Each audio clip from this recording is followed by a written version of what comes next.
예, 미국의 국무차관입니다. 트럼프 대통령도 아니고 왜 국무차관의 모습을 보여드렸을지 이런 발언을 했습니다. 평화라는 것이 그냥 오는 것이 아니다. 결국은 힘이 필요하다라는 얘기를 했는데 일단 이재명 대통령이 25일 한미 정상회담을 위해서 얼마 뒤에 출국을 하죠. 25일 정상회담. 출발은 24일입니다. 그리고 26일 날 돌아오는 아주 짤막한 방미 일정인데 과연 트럼프 대통령이 어떻게 나올지 굉장히 궁금합니다. 송영전 대변인. 오늘도 푸틴 대통령과 만나는 모습을 공개했을 때 어떻게 보면 앞에서는 굉장히 환대를 했었어요. 근데 비공개로 이어진 3자 양국의 회담에서는 어떤 내용이 정확히 있었는지는 잘은 모르겠었는데 우리 이재명 대통령이 트럼프 대통령을 만나면 어떤 일이 벌어질 것 같습니까?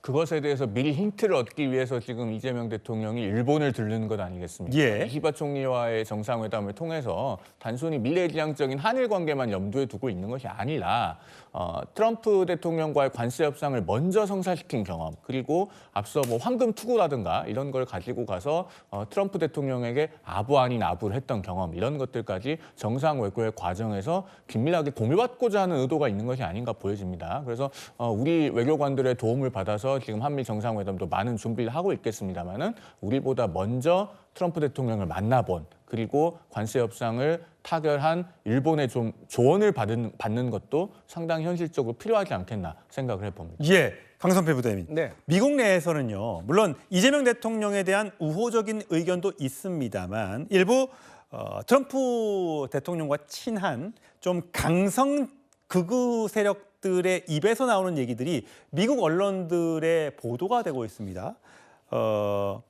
고든창 씨라는 분의 기고글을 인용한 보도를 보니까 이재명 대통령을 얘기하면서 극렬한 반미주의자 이렇게 얘기를 했답니다. 이분은 보니까 고든창 씨는 부정선거를 찬성하고 부정선거에 대한 의혹을 제기하고 여러 가지 윤석열 전 대통령에 대한 이런 그 인권 침해를 주장하는 분이에요. 아마 그런 건 시청자 여러분들도 감안해서 들으실 텐데 일부의 의견일 수 있겠습니다만 이재명 대통령이 과연 미국과 잘 지내보려는 생각이 있는 것일까라는 의심을 갖는 분들도 계시다고 합니다. 그게 현실인 것 같아요. 이걸 어떻게 타개해야 됩니까?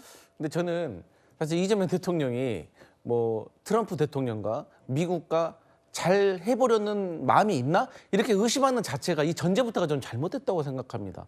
아니, 상식이 있는 대한민국의 대통령이라고 하면 어떻게 우리의 유일한 동맹국가인 미국과 사이가 안 좋게 지내려고 하는 상상이라도 할 수 있겠습니까? 그는 현실 정치에서도 좀 불가능한 일인 것이고 과거의 어떤 발언에 대해서 지적할 수 있습니다. 하지만 사람이 서 있는 곳이 바뀌면은 바라보는 것도 바뀌는 거예요. 그때는 아마 야당이었을 것이고 야당이기 때문에 여당이 정부가 미국과 일본과 하는 어떤 외교에 있어서 잘못된 점에 있어서 아쉬운 점에 대해서 지적을 할 수도 있는 겁니다. 근데 이게 대통령이 되고 나니까 반미 아니야 이렇게 오해할 수도 있는 건데 정말 특히나 고든창 씨 같은 분이 하는 주장에 대해서 믿는다? 이거는 너무나도 좀 상식 밖에 있는 일이고 아니 아무리 뭐 쉐쉐 그러면 우리가 중국하고는 뭐 척지고 살 겁니까? 그런다고 해서 중국보다 미국을 더 소홀히 하겠습니까? 이거는 현실 정치에서는 불가능한 일이기 때문에 저는 혹여라도 이런 걱정을 하시는 분들은 사실 무리한 걱정이라고 생각하고 야당도 이런 부분에 있어서는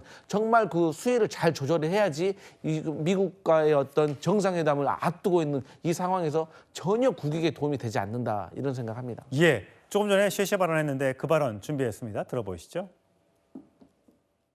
미국뿐만 아니라 중국, 러시아와 관계도 잘 유지하고 물건도 팔고 협력도 하고 그래야 되는 것 아닙니까? 중국에도 쎄쎄하고 대만에도 쎄쎄하고 대만하고 중국하고 싸우든지 말든지 거기에 우리하고 무슨 상관이냐 이렇게 말했습니다. 틀린 말했습니까? 굳건한 한미 동맹을 토대로 한미일 협력을 다지고 주변 국가의 관계도 국익과 실용의 관점에서 접근하겠습니다. 예, 여러 나라와 사이에서 이 균형 외교를 해야 하기 때문에 국익과 실용의 관점에서 접근하겠다. 대통령 취임사에서 밝힌 내용이었습니다. 그런가 하면 김청 교수님, 네. 콜비 미 국방부 차관이 이런 얘기를 했더군요. 평화주의는 답이 아니다. 오히려 힘을 통한 평화가 답이다. 우리가 동맹들에 펼치는 정책이다. 전쟁 물리칠 준비가 되어 있어야 한다. 특히 아시아에서 더욱 그렇다. 아마 중국을 염두에 둔 발언 같아요. 이재명 대통령과 또 평화를 주창하시는 세력들은 당연히 싸우지 않고 평화를 지켜나가는 게 가장 우선이다.